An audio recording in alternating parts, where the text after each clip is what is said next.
لائق کے صد احترام حضرت مولانا حاجی محمد گلزار احمد صاحب قادری اور میرے محترم بزرگوں، دوستوں، عزیز بھائیوں، جیسا کہ آپ کو علم ہے کہ یہ محرم الحرام کا مہینہ ہے اور اس میں امام عالی مقام سیدنا امام حسین رضی اللہ تعالیٰ شہدائے کربلا کی یاد منائی جاتی ہے۔ تو میں اکثر یہ کہا کرتا ہوں کہ اصل مسئلہ جو تھا اس پہ اپنی پوری توجہ مرکوز کرنی چاہیے، لوگ اس پہ توجہ نہیں کرتے کہ واقعہ کربلا سنایا، لنگر کھایا اور اس کا مطلب ہے کہ جلسہ بھی کیا، سارا سلسلہ ہوا، لیکن جو اصل معاملہ تھا اس کے اوپر کسی نے گفتگو ہی نہیں کی کہ اصل مسئلہ یہ تھا کہ آپ نے یزید پلید کی بیعت کرنے سے انکار کیا تھا اور فرمایا تھا کہ میں جو ہے یزید کو درست نہیں سمجھتا، کیوں؟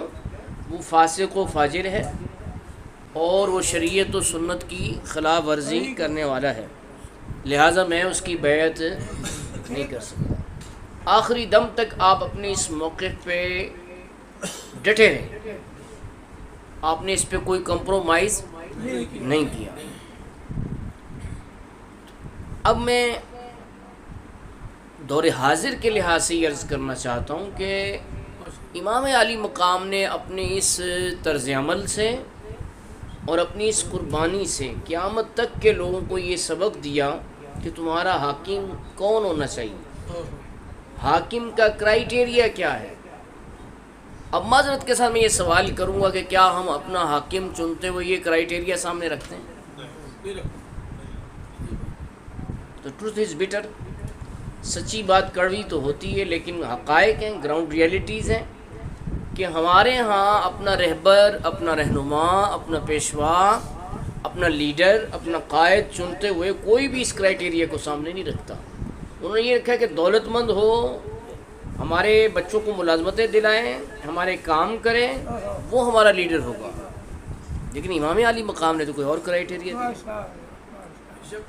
تو عرض میں یہ کر رہا ہوں کہ امام عالی مقام کی شانیں بیان ہو رہی ہیں، الحمدللہ ہم بھی بیان کرتے ہیں، آپ کا واقعہ بیان ہو رہا ہے، ہم بھی بیان کرتے ہیں، لیکن اس کا جو سبق ہے، جو درس ہے اس واقعے کا، اس پر کون توجہ کرے گا، کون فالو کرے گا؟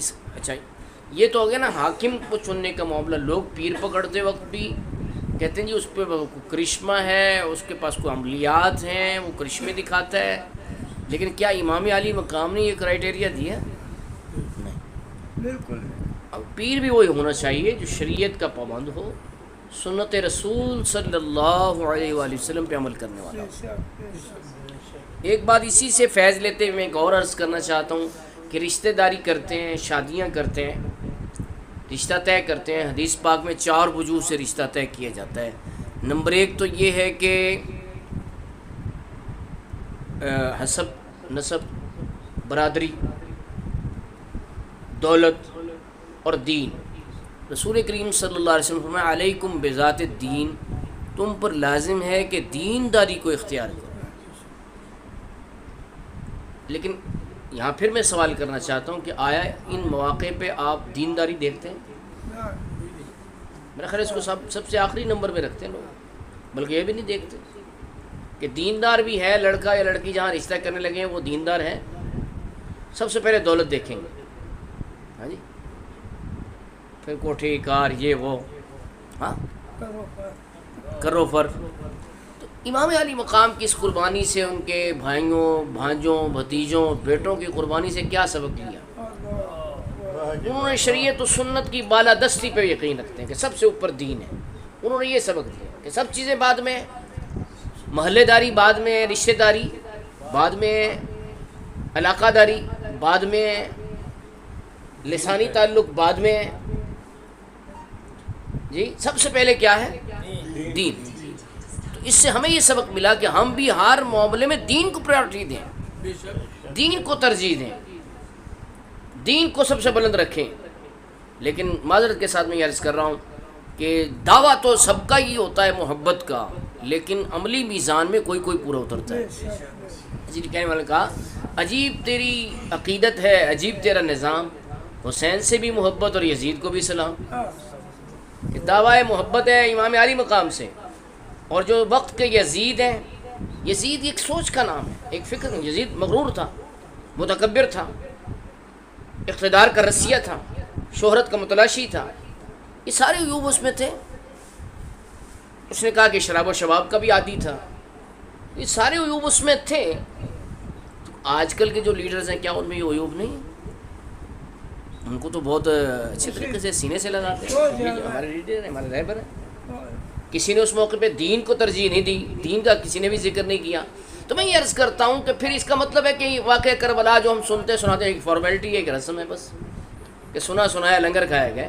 اس سے جو سبق مل رہا تھا، جو درس مل رہا تھا، جو پیغام مل رہا تھا، جو میسج مل رہا تھا، اس کو کسی نے بھی سامنے نہیں رکھا، اور بلکہ چھپایا گیا اس کو کہ اس کے اوپر کوئی گفتگو نہ کرے، کیونکہ یہ گراؤنڈ ریئلٹیز ہیں، اور سچ جو ہے وہ تلق ہوتا ہے ذرا۔ تو اگر سچ بیان ہونا شروع ہو جائے تو مارکیٹنگ کے لوگوں کی ڈاؤن ہو جائے، جو واعظین ہیں ان کی مارکیٹ ہی ڈاؤن ہو جائے۔ انہوں نے تو یہ بتانا ہے کہ جناب آپ نے مجلس کرائی، آپ نے لنگر پکایا، جنت پکی آپ کی، آپ تو جنت میں چلے جائیں گے۔ تو جو جنت میں پہنچائیں تو ان کی مارکیٹ تو بڑی ہائی ہو جائے گی کہ یار یہ بندہ بڑا اچھا ہے کہ اس نے تو سیدھا ہمیں جنت میں داخل کر دیا نا۔ لیکن جو پیغام کی بات کرے، جو میسج کی بات کرے، جو گراؤنڈ ریئلٹیز کی بات کرے، اس کی مارکیٹ تو ڈاؤن رہے گی۔ لیکن ہم نے مارکیٹ کو نہیں دیکھنا، ہم نے دیکھنا ہے کہ کس بات سے اللہ اور اس کے رسول راضی ہوتے ہیں، بس چاہے دنیا جو ہے ساری ناراض ہو جائے۔ امام علی مقام سیدنا امام حسین نے یہ سبق دیا کہ دین کو پریورٹی دینی، دین کو ترجیح دینی، یہی اہل بیت کا وتیرہ ہے۔ اہل بیت نے یہی کر کے دکھانا۔ قرآن کریم میں اللہ فرماتا ہے انما یرید اللہ لیذھب عنکم الرجس اہل البیت ویطہرکم تطہیرا۔ اللہ تو یہی ارادہ فرماتا ہے کہ اے نبی کے گھر والوں تم سے ناپاکی کو دور کر کے تمہیں خوب ستھرا کر دے۔ تو ان کی پاکی کو تو اللہ نے قرآن کریم میں بیان کیا ہے، جیسے مولانا حسن رضا خان صاحب کلام پڑھ رہے تھے نا، مولانا صوفی اصغر علی صاحب، کہ ان کی پاکی کا خدائے پاک کرتا ہے بیان، ان کی پاکی کا خدائے پاک کرتا ہے بیان، آیا تطہیر سے ظاہر ہے شان اہل بیت۔ نعرہ تکبیر، نعرہ رسالت، یا رسول اللہ، نعرہ رسالت، یا رسول اللہ، آل بیت اطہار زندہ باد، آل بیت اطہار زندہ باد۔ اور یہ بھی یاد رکھنا چاہیے کہ اہل بیت سے مراد کیا ہے۔ کئی لوگوں کو یہ بھی نہیں پتہ کہ اہل بیت سے مراد کیا ہے۔ اہل بیت سے مراد ہیں نبی پاک صلی اللہ علیہ وسلم کی ازواج مطہرات اور سیدہ فاطمہ الزہرا، علی المرتضیٰ، ان کی اولاد جو ہے، فاطمہ الزہرا کی اولاد جو ہے، یہ اہل بیت ہے۔ اب بعض لوگ ازواج النبی کو اہل بیت نہیں مانتے، تو ان کی رہنمائی کے لیے فقط اتنا کافی کہ وہ رکوع آپ پڑھیں۔ یہ آیت نمبر 33 ہے سورۃ احزاب کی، آپ آیت نمبر 31 پڑھیں، 32 پڑھیں، 33 پڑھیں، 34 پڑھیں، وہ سارا تمام آیات جو ہیں وہ ازواج النبی کو مخاطب کرتے ہیں۔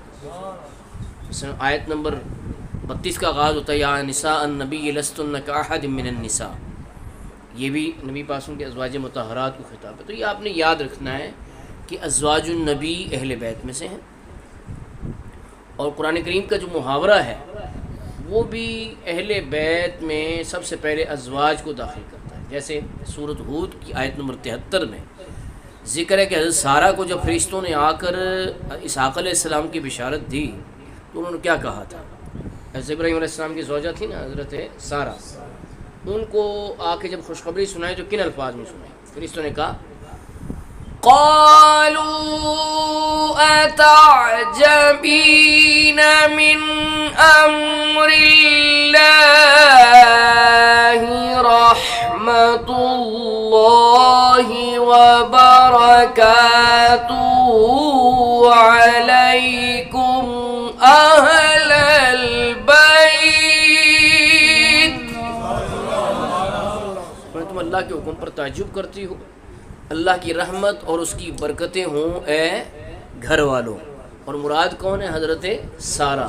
تو قرآن کریم کی سب سے بہترین تفسیر جس کو کہا جاتا ہے وہ تفسیر القرآن بالقرآن ہوتے ہیں، کہ قرآن آیات کی تفسیر قرآن پاک سے ہو۔ تو قرآن پاک نے اس کی مراد کو طے کر دیا کہ سب سے پہلے اس سے مراد ہے ازواج مطہرات، اور اس کے بعد ہیں حضرت فاطمہ الزہرا رضی اللہ تعالیٰ عنہا اور ان کی اولاد۔ تو یہ وضاحت کرنے کے بعد آئیے اس واقعے کی طرف چلتے ہیں کہ جب 60 ہجری کا سال آیا تو یزید تخت نشین ہوا حضرت امیر معاویہ رضی اللہ تعالیٰ کے بعد۔